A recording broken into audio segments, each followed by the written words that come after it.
In the face of complexity, the default human response is often guesswork.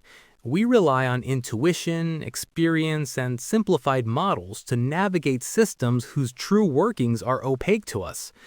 This is not a failure of intellect, but a consequence of a fundamental mismatch. The systems we build, from global supply chains to digital infrastructures, operate on a scale and at a speed that has outpaced our native cognitive abilities. The common assumption is that we lack sufficient information to make optimal decisions. The reality, however, is often the opposite. The problem isn't a scarcity of data, it's an abundance of it. The challenge is not in the signal, but in our capacity to receive it. Why do we resort to guesswork? The answer lies in cognitive efficiency.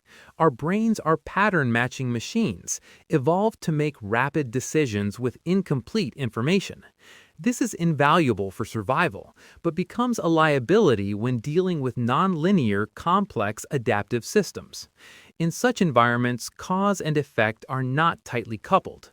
Small changes can lead to disproportionately large outcomes, and feedback loops can be delayed and difficult to perceive. Our intuition, honed on simpler, more direct relationships, misleads us.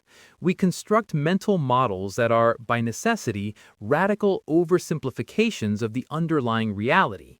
We favor narrative over data and familiar patterns over statistical truth.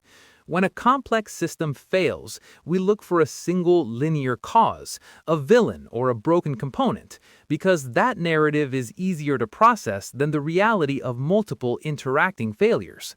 Guesswork, therefore, becomes a form of cognitive offloading, a way to reduce an impossibly complex problem to a manageable, albeit incorrect, one.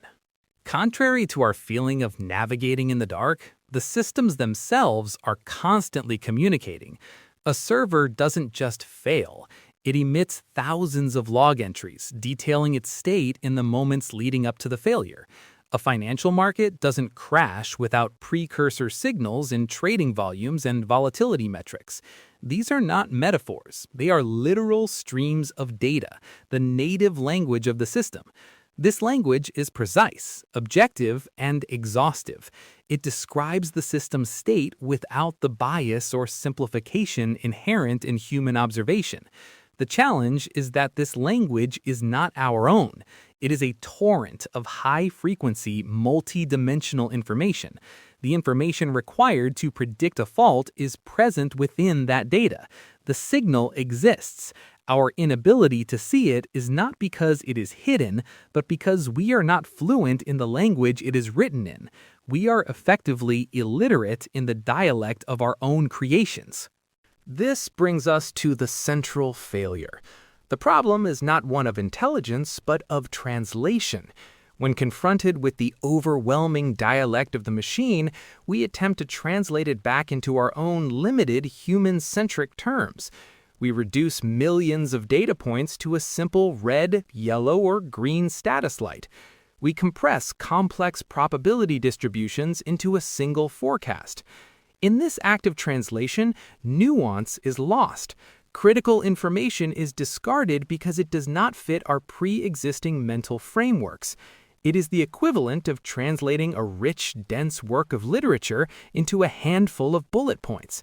The core ideas may remain, but the texture, the context, and the deeper meaning are gone. The true failure, then, is at the interface between the system and the observer. We have built systems that speak a language we cannot understand, and our solution has been to demand they speak more simply, rather than learning to listen more carefully. So where does this leave us? If the data is present and our cognitive tools are mismatched, what does it mean to truly understand a system? Perhaps understanding is not about forming a perfect, comprehensive model of a system in our minds. That may be an artifact of a simpler age.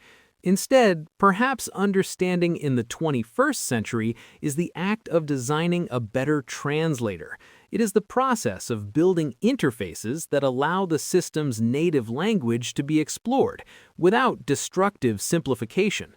The goal, then, may not be to find the right answer, but to build a better way of asking questions.